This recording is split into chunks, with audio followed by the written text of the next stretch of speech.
Hi, Jack. This is one of my favorite books. I Need My Monster. I hope you like it too.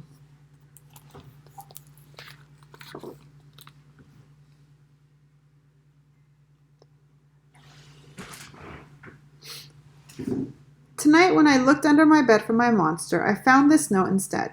Gone fishing. Back in a week. Gabe. What was I going to do? I needed a monster under my bed. How was I supposed to get to sleep if my monster was gone?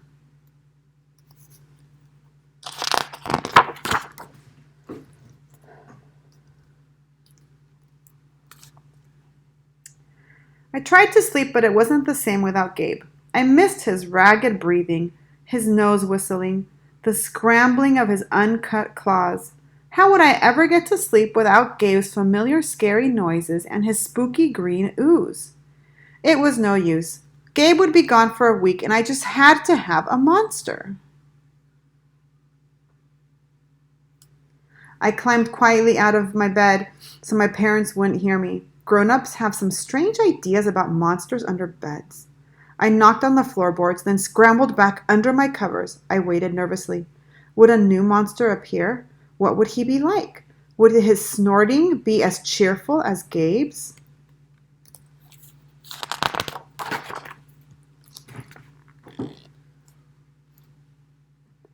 When I heard some creaking under my bed, I knew that the substitute monster had arrived. Good evening, she said, a low, breathy voice. My name is Herbert, and I will be your monster for the evening. Herbert? What kind of a name is that for a monster? You don't sound scary at all. Have you ever scared a kid before? Well, no, but I have read the best books on the topic. Do you have long teeth and scratchy claws? I asked. No, but I have an overbite, and I'm a mouth breather. Listen.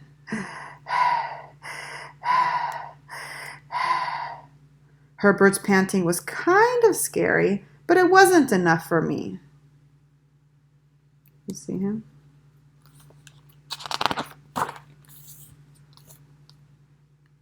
Listen, Herbert, I'm sorry. I just don't think this is going to work. It's nothing personal, but I really need a monster with claws. Picky, Herbert complained. As you wish, I'll go. Then there was some creaking. Then Herbert was gone.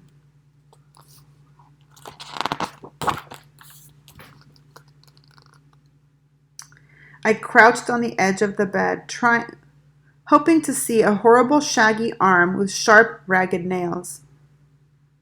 Oh, no, let me start that again. Some scratching warned me that a second monster had appeared. Good evening, he said in a high, silky voice. My name is Ralph. I understand you need a monster with claws. If you would please lean over, I will hold out an arm for inspection. I crouched on the edge of the bed, hoping to see a horrible, shaggy arm with sharp, ragged nails.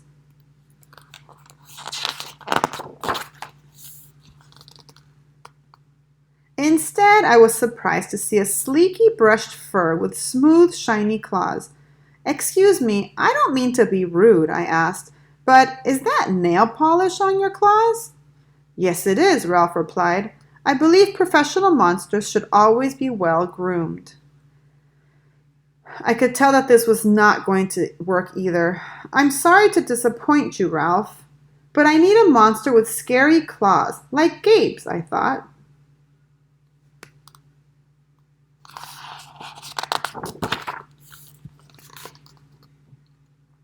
A minute later, a third voice from under the bed rasped, Check out these claws, kid. I gathered my courage and peered over the edge. The claws were impressive, jagged and dark and razor sharp. So far, so good. I was a little nervous. Could you stick out your tail? I whispered. Sure, but don't get scared.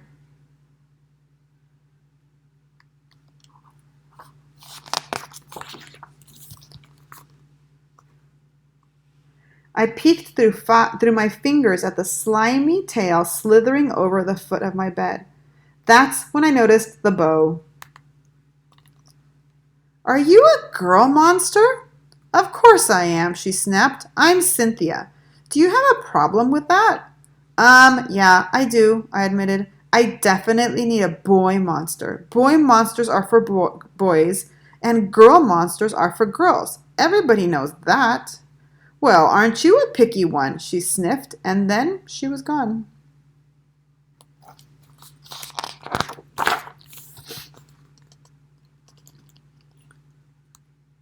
Was I being too picky? No. I knew that my monster needed to be well clawed and menacing. The whole point of having a monster, after all, was to keep me in bed, imagining all of the scary stuff that could happen if I got out.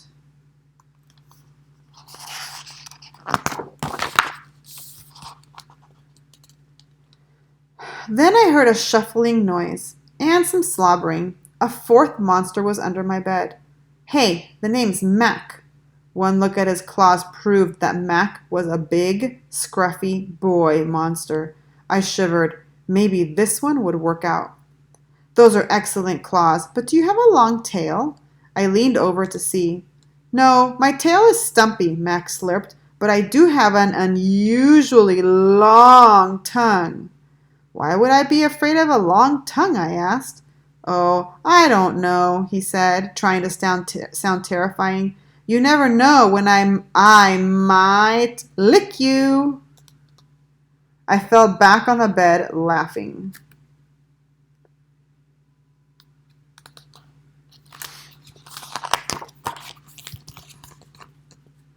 Well, if you're not even going to try to work with me, Mac whined. I held in my giggles. I really don't think you should send me away, he warned. Kids who reject 5 monsters in one night. I did not reject 5 monsters tonight, I interrupted. My regular monster went fishing. Fishing, eh? Maybe he just left because you're so picky. Fine, I'm out of here, but I wouldn't expect another monster tonight if I were you.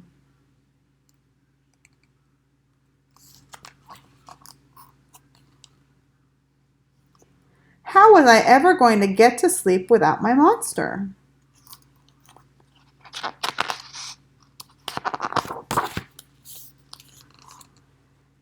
I was surprised to hear more creaking under the bed. Loud creaking, with scratching.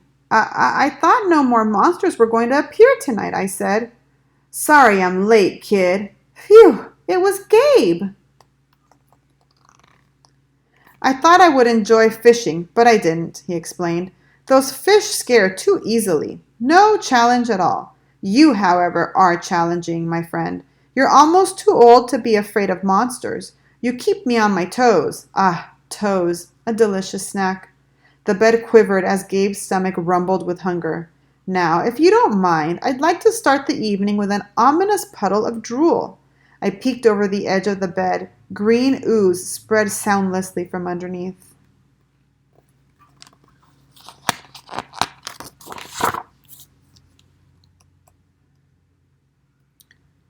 Then the bed trembled as Gabe unfurled his spiked tail. He was daring me to guess where he might pop up. I shivered.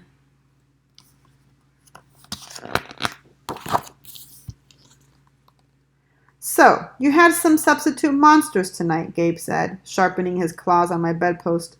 Were you scared?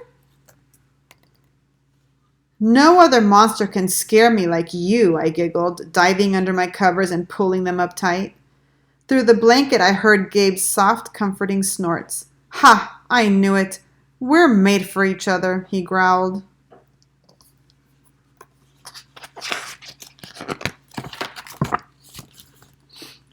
When my blanket started to slip off the bed, I knew Gabe was ready to eat. Now, if you could please stick out your foot, he said. I'd like to nibble your pinky. I yanked my blanket back up and scrunched my feet in so Gabe couldn't get them. No toes tonight, but you can have this, I offered, pushing a pillow off the bed. I didn't even hear it hit the floor.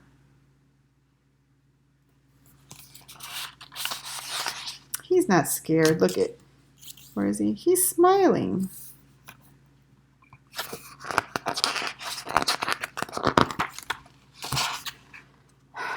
Gabe was back. The ooze was perfect. Everything was back to normal. The end. Did you like it? Good night. Love you. Miss you.